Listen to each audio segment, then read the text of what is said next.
punches, so it's just kind of a matter of time, working it in, getting it in on the right spot. And you showed us you have more in your arsenal as well. We're going to see here not only the hook, but this excellent uppercut. Is that a punch you're working on? That's something we work on the uppercut, which is, relates to the inside, what we stress a lot in the gym, working on the inside and that sort of thing. So everything kind of came together for us, and, we're real fortunate things went our way tonight. Well, that was an excellent performance. As you go on as a professional, now, the guy who fought tonight was not a big heavyweight. He was a smaller man. What do you expect the biggest obstacle to be for you to overcome? Well, this fight tonight, I expect the guy to move a little more than he did. I was surprised that, he weighed in at a little over 190, I think, and I was surprised that he stood stationary with me. I expect him to move a little bit more. When I get in with the bigger guys, I might be the one that has to be, not remain a stationary target. So there's a lot of things we need to improve on, but this is step one. Right. Familiar figure over here to my right, Bill Cayton, who has, of course, managed Mike Tyson and been involved in boxing for years.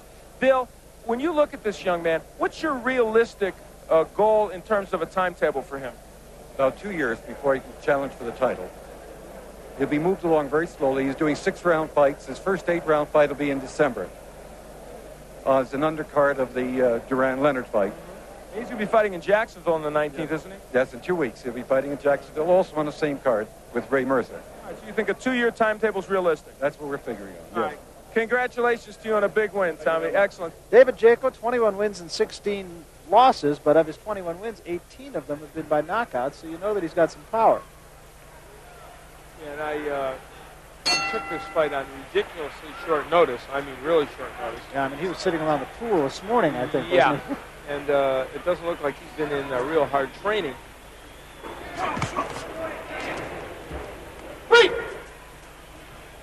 Danny Sutton, the original opponent for Morrison, he's a lefty, and now have to face a right-hander. There's a left hand. Jaco's down and probably out. What a huge shot.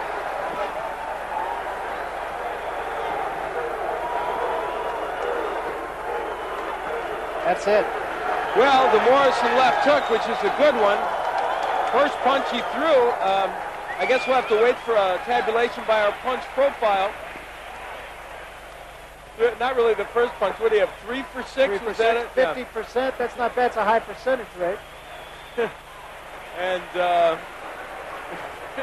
what did I say about not going to the refrigerator? Shortly after this fight, Bill Cayton's intensive behind-the-scenes efforts gets Tommy featured on the highly successful Hard Copy program, Tommy's first national media exposure.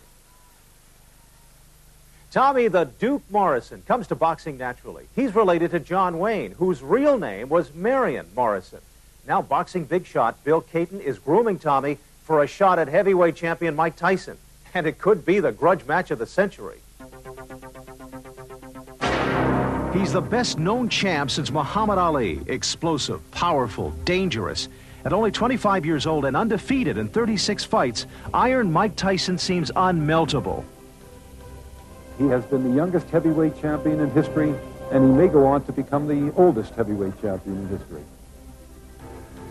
Nursed along by boxing managing legend Bill Cayton, Tyson's future as the greatest heavyweight fighter of all time seemed inevitable. But in June of 1988, Tyson staggered the sports world when he announced that he was suing Cayton. For Cayton, it was a shot below the belt. You know what I mean? Things are not working out so well. You know what I mean? As far as I'm concerned, our relationship, as far as personally, is really on a downhill. Cayton reeled from the kidney punch. He had helped raise Tyson from a street punk to a heavyweight champion of the world. All of a sudden, he had to talk to Tyson through lawyers. Mike loves being world champion. He relishes it.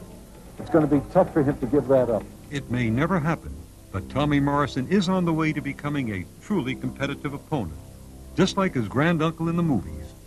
What time is it? 5:30, sir. Meet Cayton's miracle. Coming out of his corner at only age 20 is Tommy the Duke Morrison. He's a real Duke, great-grandnephew to John Wayne. Although his fight to take on heavyweight Mike Tyson is real, it's the stuff John Wayne movies are made of. I feel like boxing is something I put on the earth to do. When trainer John Brown sent Cayton Tommy's fight films, the young powerhouse caught Cayton's eye. Brown knew he would. If he keeps moving ahead, improving, which he's dedicated, he's motivated and dedicated, which is very important, he can go, as I say, all the way. You know, a lot of people are pretty satisfied with saying, hey, you know, I fought for the heavyweight championship of the world. We don't want to fight for it. We want to fight for it and win it. At 210 pounds with a record of 17-0 with 14 knockouts, Tommy looks like just the man. I realize what my job is, and I just keep winning fights. I mean, either you're John Wayne's great grandnephew or not. I mean, you know, if you don't keep winning, you're not going to get anywhere. Ladies and gentlemen, the undefeated Tommy the Duke Morrison. It's kind of a Jekyll and Hyde type thing. When you crawl in the ring, you know, that's my job, and I got a job to do, and I do whatever I have to do in order to win. The fight between Mike Tyson and Tommy the Duke Morrison would be the biggest event in history. Every fight Tommy's in brings him one punch closer to being ready to take a shot at the crown. For Caton, it would be poetic justice.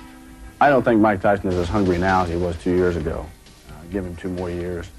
It's to the point now where I don't think money means anything to him. The only one that could beat Tyson is Tyson today. And if he's there when I get there, well, then he'll have to be removed.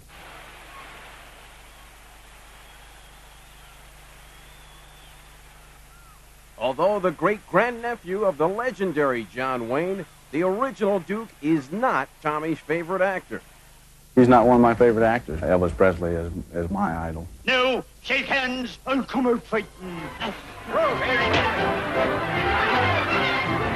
We should expand more on Tommy Morrison, the movie star. Just within the last couple of weeks, as he pulls his way to the attack, he took a screen test and has been cast as Rocky's protege, or Sylvester Stallone's protege, in upcoming Rocky V.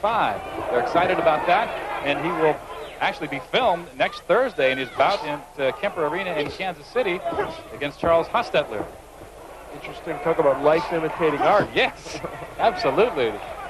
The young protege, and here he is in real life, and he lands a left and has his opponent protecting himself or trying to against the ropes. And this is where Harry Terrell does not want to be. Now there's the uppercut from Morrison. This young man has improved his arsenal of punches since we first saw him dramatically.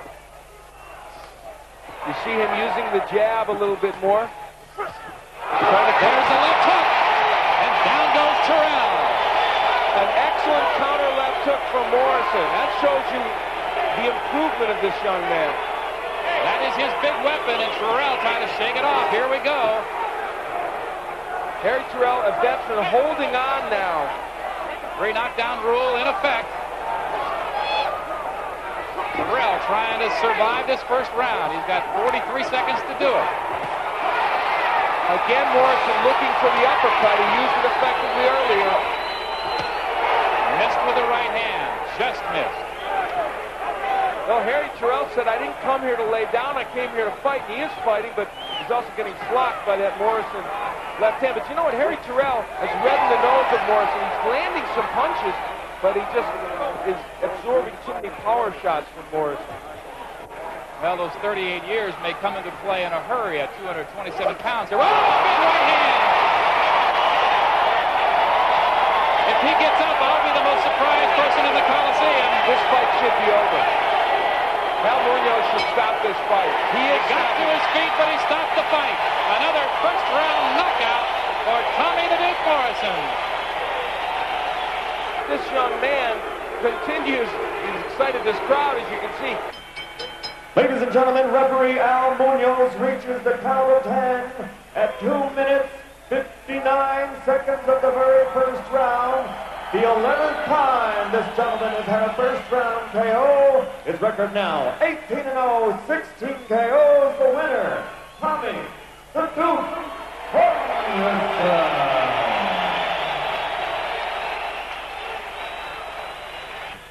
Well, Tommy the Duke Morrison, who has just scored, what else? Yet another first-round knockout win over a boxer who, granted, he was a 38-year-old journeyman, but he had time to train, had been in with a lot of good heavyweights, and really came here to fight you tonight. And I think you sensed that in the first round. Well, first of all, I'd like to, give him a lot of credit. The guy did come to fight. It was a little hard to line up on, but I guess everybody is, at the beginning of the fight. I think he landed some pretty good body shots that brought his hands down and enabled me to land a left hook, which hurt him, and was able to finish him off a little later.